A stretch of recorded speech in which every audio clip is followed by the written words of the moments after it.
Hello and नमस्ते friend, welcome to world report. China वर्ल्डको second largest economy त थियो, तर चाइनाले अहिले एउटा नयाँ हाइट रिच गरेको छ। चाइना अहिले विश्वको दोस्रो देश भइसकेको छ जसले चाहिँ मुनमा चन्द्रमामा चाहिँ आफ्नो फ्ल्यागलाई त्यहाँथिम गरेर लगाएको छ। भनेपछि China become the second nation plant flag on the moon. अब चाइनाको योबाट चाइनाको देखिन सक्छ वर्ल्ड मिडियाहरुमा कस्तो रियाक्सन आइरहेको छ देखिन सक्छ। बीबीसीको एउटा article, China become second nation to plant flag on the moon. चाइनाले यति धेरै हाइट युजहरू छ र चाइनाबाट हामीले केही कुरा लर्न गर्न सकिन्छ, किनकि कुनै समयमा चाइना नेपालको कम्पेयर गर्न मिल्थ्यो। चाइना नेपाल इन्डिया जुन एसियन कन्ट्रीहरुसँग थियो चाइना कम्पेयर हुन्थ्यो, तर चाइनाले एक तरिकाले यति र्यापिड डेभलपमेन्ट गरिसकेको छ कि चाइना अहिले कम्पेयर भन्दा बाहिर गइसकेको छ। चाइना अब आउट अफ द लिग भइसकेको छ। तर चाइनाको यो डेभलपमेन्टको पछाडि चाइनाले थुप्रै भन्नुहुन्छ सेक्रिफाइस नै दिएको छ। आफ्नो पपुलेसन ह्युमन लाइफहरुको पनि सेक्रिफाइस छ, तर चाइनाको सबै सेक्रिफाइस अहिले देख्न सक्छ रङ ल्याइसकेको छ। चाइना अहिले वर्ल्डलाई लिड गरिरहेको छ हरेक चिजमा, चाहे त्यो 5G होस्, चाहे त्यो डाटा साइन्स होस्, आर्टिफिशियल इन्टेलिजेन्स होस्, या जुन पनि टेक्निकल फिल्डहरुले देखि लिएर मिलिट्री फिल्ड छ सबैमा अहिले के भइरहेको छ, चाइना अगाडि बढिरहेको छ र चाइनाले सिधै रूपमा चाहिँ वेस्टलाई टक्कर दिइरहेको छ। किनकि जहिले पनि वर्ल्डमा जहिले पनि कोडोमिनेन्समा रहेको हुन्छ वेस्ट कन्ट्रीहरु। वेस्टमा चाहिँ मेनली रिफर गरिन्छ युरोपियन कन्ट्रीज र नर्थ अमेरिकन कन्ट्रीलाई। तर चाइनाले एक तरिकाले भन्न सक्छ सबैलाई के गरिरहेको छ, एक तरिकाले च्यालेन्ज या टग अफ गरिरहेको छ सबै कन्ट्रीहरुसँग। र चाइनाको यस पछाडिको मेन उद्देश्य या मेन भन्न सक्छ ब्याक रहेको छ चाइनाको इकोनोमी। किनकि बिना इकोनोमिक प्रोग्रेसको कहिले पनि कोही पनि कन्ट्री मुनको अगाडि देखिन्न। किनकि चाइनाले आफ्नो देशमा लगभग सबै इकोनोमिक प्रोग्रेस गरिसकेको छ, त्यही भएर चाइनाले अब आफ्नो बााउन्ड्री भन्दा बाहिर स्पेसमा हेरिरहेको छ।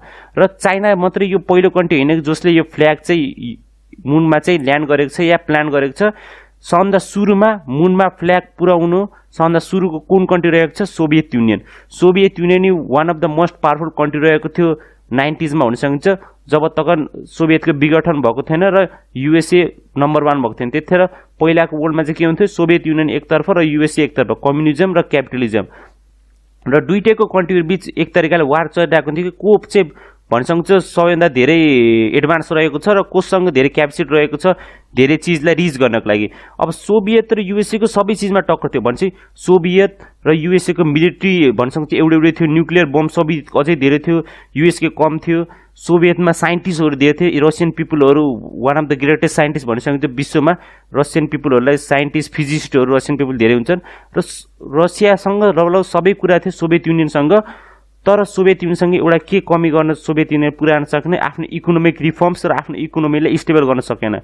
सोभियत युनियनको टुट्नको मेन कारण के रहेको थियो, सोभियत युनियनको इकोनोमी भन्न सक्छ एक तरिकाले डाउनफलमा गइरहेको थियो। र यो कुरा चाइनाले बुझेको छ, किनकि बिना इकोनोमिक प्रोग्रेसको कहिले पनि बाहिर रिच गर्न सकिन्न। र सोभियत युनियनको एउटा गल्ती के थियो भने सोभियत युनियनले कम्पिट गर्नको युएसएसँग कम्पिट गर्नको चक्करमा के गरे, आफ्नो इकोनोमीमा ध्यान दिएन।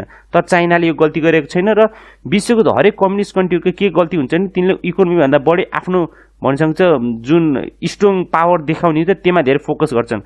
तर चाइना सन्दर्भमा अहिले के गरेको छ, आफ्नो इकोनोमीलाई एक तरिकाले एडभान्स गराएको छ र अहिले हामीले त्यसको रिजल्ट देख्न सकिन्छ।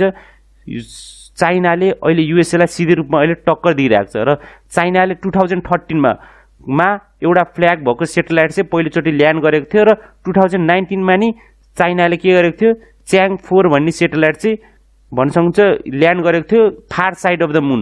अब मुनको फार साइड भनेको के भन्छ, यहाँ तिमी एउटा मुन देखिन्छ, यो गोलो मुन हुन्छ। धेरै जसो मिसनहरु कहाँ हुन्छ, जहाँ उज्यालो हुन्छ त्यतैतिर हुन्छ, तर मुनको डार्क साइड नै हुन्छ।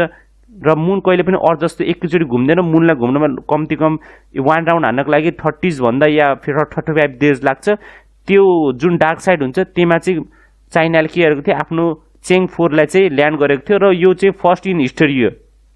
योभन्दा अगाडि त्यो साइडमा चाहिँ कुनै पनि कन्ट्रीले आफ्नो सेटेलाइटलाई ल्यान्ड गरेको थिएन। र अहिले 2020 डिसेम्बर 3 मा चाहिँ चाइनाले के गर्यो, विश्वको सेकेन्ड नेसन भयो जसले चाहिँ मुनमा गएर आफ्नो फ्ल्यागलाई चाहिँ प्लान गरेको छ। र यो सेटेलाइटको नाम रहेको छ च्याङ 5, displayed a genuine fabric national flag.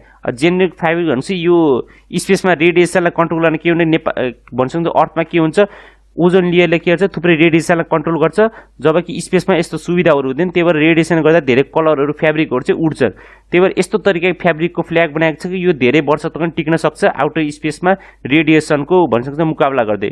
र यसमा चाहिँ हामीले कुरा गरिन्छ। अब त्यहाँदेखि युएसए को कतिवटा फ्ल्याग छ, किनकि युएसए अहिले बल्ल चाइना 2020 मा चाहिँ के गरेको छ आफ्नो फ्ल्याग राखेको छ, जबकि युएसए आजभन्दा 50 वर्ष अगाडि मान्छेलाई लहर गरेको छ, किनकि चाइनाले मान्छे बिना यो सब अटोमेटिक तरिकाले सेटेलाइटको मद्दतले फ्ल्यागलाई प्लान गरेको। तर अमेरिकाले के गरेको थियो, मान्छे चाहिँ पुर्याएको थियो।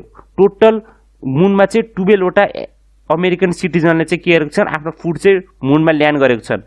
र त्यति सबमा चाहिँ Apollo 11, Apollo 12, Apollo 14, Apollo 15, Apollo 16 र एपोलो 17। एपोलो 11 हामी सबले बुझ्दैन, नील आर्मस्ट्रङ भन्न सक्छौँ ह्युमन काइन्डका पहिलो व्यक्ति जोले चाहिँ मुनमा चाहिँ ल्यान्ड गर्नुभएको थियो। र त्यस तरिकाको युएसएले थुप्रै एपोलो मिसनहरू निकालेको थियो र यसमा चाहिँ युएसएले एराउन्ड 12 पिपुललाई चाहिँ के गरेको थियो, मुनमा ल्यान्ड गराएको थियो। र त्यो सबै ठाउँमा के गरेको थियो, एउटा फ्ल्याग चाहिँ प्लान गरेको थियो। एपोलो 11 मा नि आफ्नो एउटा फ्ल्याग राखेको थियो, एपोलो 12 मा नि यस तरिकाको जुन 6 वटा ठाउँमा रहेको छ सबैमा एकवटा फ्ल्याग चाहिँ प्लान गरेको थियो।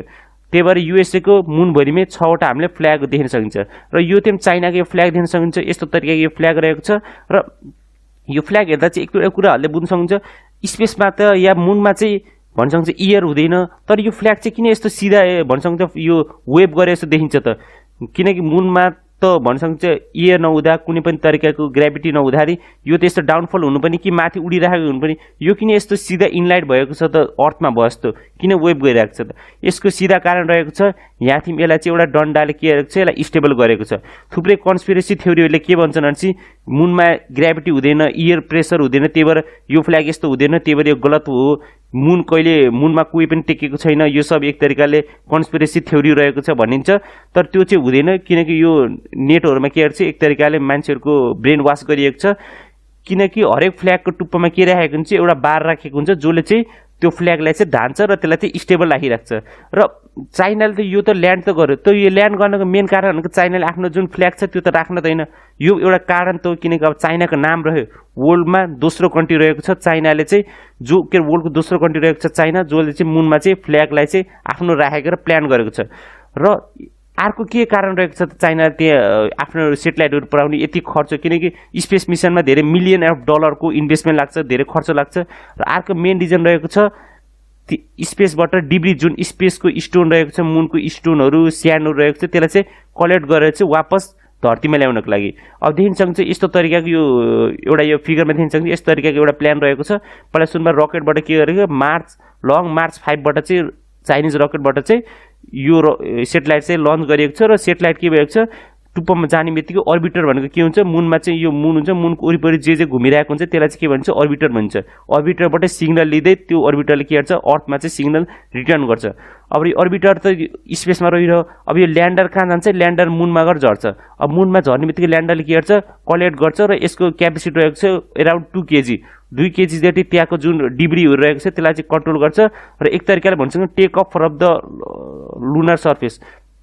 यो सेटेलाइट देख्न सक्नुहुन्छ, यसको माथि जुन यो भाग देखिएको छ, यो 3टा गोल गोल भएको, यो चाहिँ के गर्न सक्छ, यो चाहिँ 2 kg कम्प्लिट हुने बित्तिकै आफै लन्च गर्न सक्छ। र यो लन्च हुने बित्तिकै के गर्छ, अर्बिटमा आएर डक गर्छ, भनेपछि अर्बिटसँग कनेक्ट हुन्छ र अर्बिटले र राम्रो चान्स पाउने बित्तिकै एउटा ग्राभिटीले, अर्थको ग्राभिटीले पुल आउट गर्ने बेलामा चाहिँ यसले यहाँबाट रिलिज गरिदिन्छ र यो चाहिँ अर्थको ग्राभिटी भित्र आउँछ र एक तरिकाले देख्न सक्छ यस्तो तरिकाले यो ल्यान्ड भएर चाहिँ अर्थको ल्यान्डमा टच हुन्छ र चाइनिजहरूले गएर चाहिँ त्यहाँदेखि के गर्न सक्छन्, आफ्नो जुन डिब्रीहरू रहेको छ त्यसलाई चाहिँ आफ्नो कन्ट्रीमा ल्याएर चाहिँ त्यसलाई फर्दर स्टडी गर्न सक्छन्। र यो चाइनाले गर्यो भने चाइना विश्वको तेस्रो कन्ट्री हुन्छ।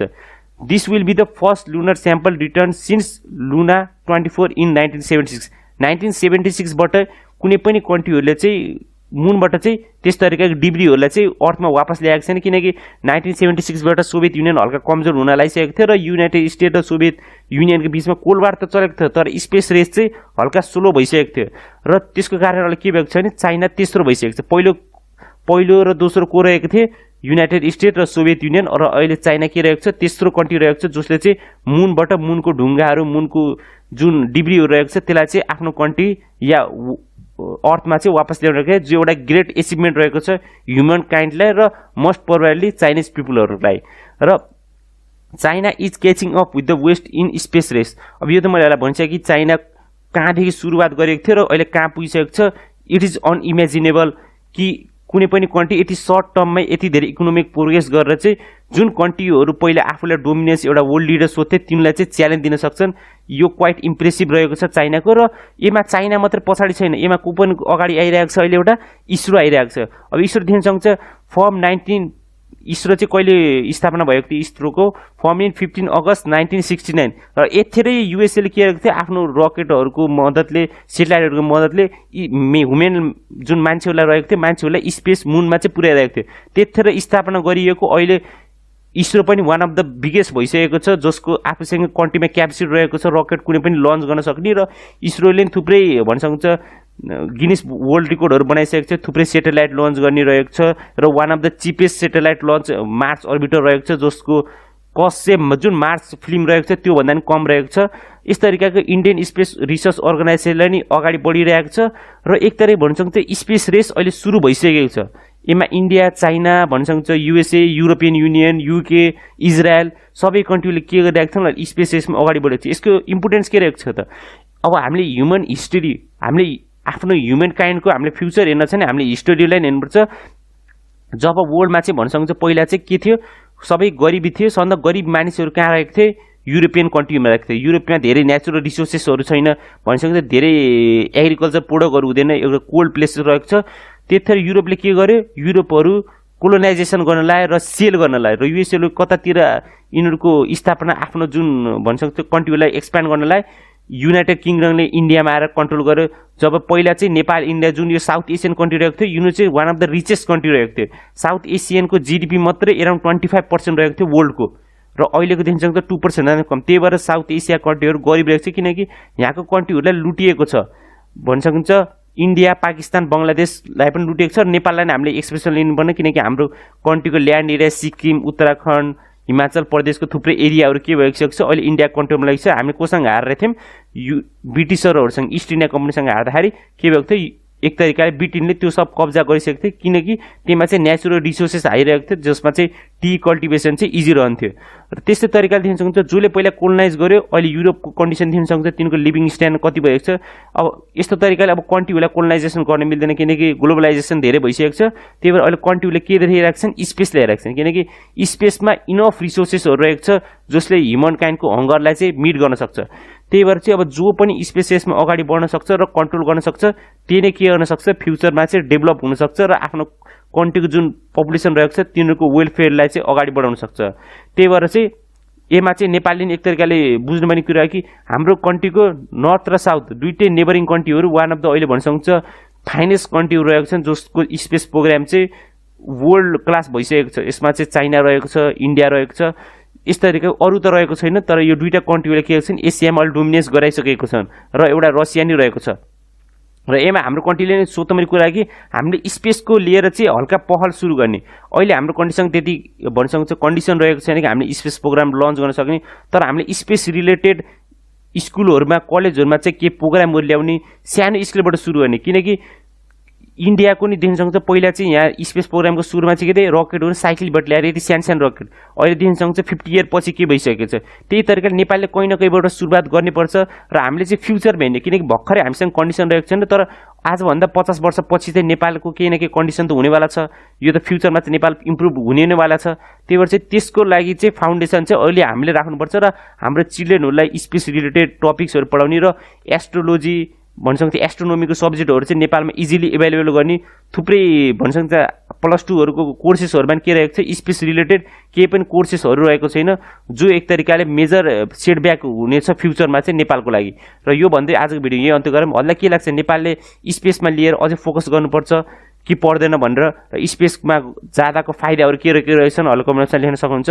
आजलाई यो भिडियो यति नै। हस्त, धन्यवाद। See you next video. God bless you. जय नेपाल।